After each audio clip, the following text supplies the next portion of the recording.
Common metabolic disorders ఏంటి, metabolic disorder వల్ల ఏం జరుగుతుంది అన్నది డిస్కస్ చేసుకుందాం.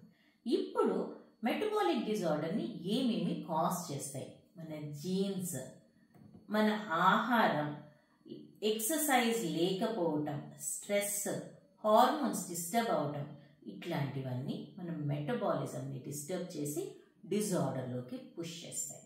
సరే, ఈ మెటబాలిజం డిస్టర్బ్ అయ్యి మెటబాలిక్ డిజార్డర్ రావటం వల్ల ఏం జరుగుతుంది?